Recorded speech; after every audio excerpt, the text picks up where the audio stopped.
Let's roll. Yeah, flood.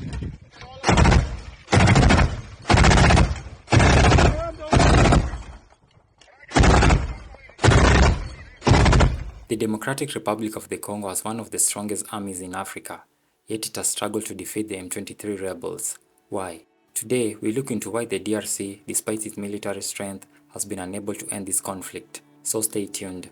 The Democratic Republic of the Congo poses one of the largest and strongest armies in Africa, yet it has struggled to defeat the M23 rebels, a group allegedly backed by Rwanda. According to the Global Firepower Index, the Congolese army is ranked at position 8 in Africa, while holding the 66th spot internationally with a power index score of 1.3. Despite its numerical and resources advantages, several key factors contribute to the Congolese military challenges in neutralizing the M23 insurgency. These include weak governance, corruption, logistical constraints, external interference, and the rebels' superior tactics. The DRC has suffered from decades of political instability and weak governance, which have significantly undermined its military effectiveness. Corruption, mismanagement, and political infighting have led the army poorly organized and underfunded. Many military leaders are appointed based on political loyalty rather than competence, leading to inefficiency in command structures. This weak governance has allowed rebel groups to exploit the chaos, sustain the operation, and even negotiate temporary ceasefires that buy them time to regroup.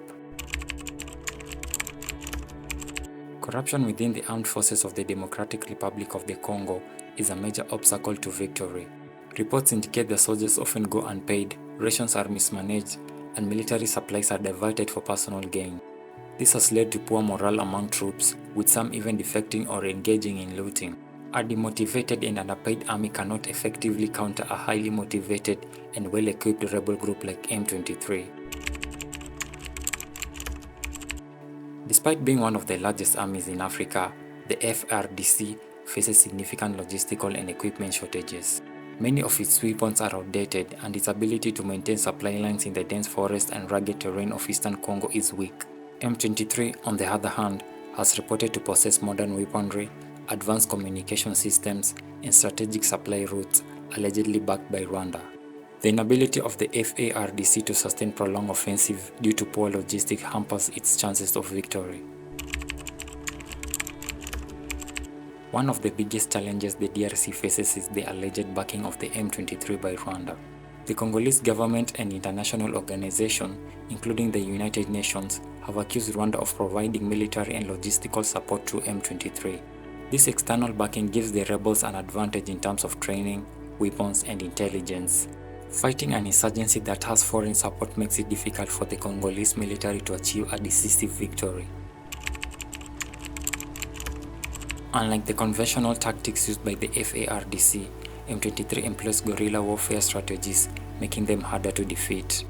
The rebels are highly mobile, using hit-and-run attacks, ambushes, and strategic retreat to avoid direct confrontation with the larger Congolese army. The ability to blend in with local populations and exploit the terrain gives them a strategic advantage. In contrast, the FARDC, being a conventional force, struggle to adapt to such asymmetric warfare. While the DRC receives some international military aid and support from the United Nations MONUSCO, this assistance has not been sufficient to decisively defeat M23. The UN peacekeepers have a limited mandate and often avoid direct combat, leaving much of the fighting to the FARDC, which is already struggling. Meanwhile, Rwanda, despite international condemnation, continues to be accused of aiding M23 without facing significant consequences. M23 has also been able to recruit fighters and gain local support, particularly from the ethnic Tutsi community in eastern Congo who feel marginalized by the central government. This local backing provides the rebels with recruitment opportunities and intelligence advantages over the FARDC. In contrast, the Congolese army is often viewed with suspicion by local population due to past human rights abuses and indiscipline. Despite being one of the strongest armies in Africa, the DRC military faces numerous internal and external challenges that prevent it from defeating M23. Weak governance, corruption, logistical issues, and foreign support for the rebels have all contributed to the prolonged conflict. Until these structural issues are addressed and the FARDC undergoes serious reforms, achieving lasting peace in eastern Congo will remain a difficult task. The solution requires not just military intervention, but also political and diplomatic efforts to address the root causes of the conflict.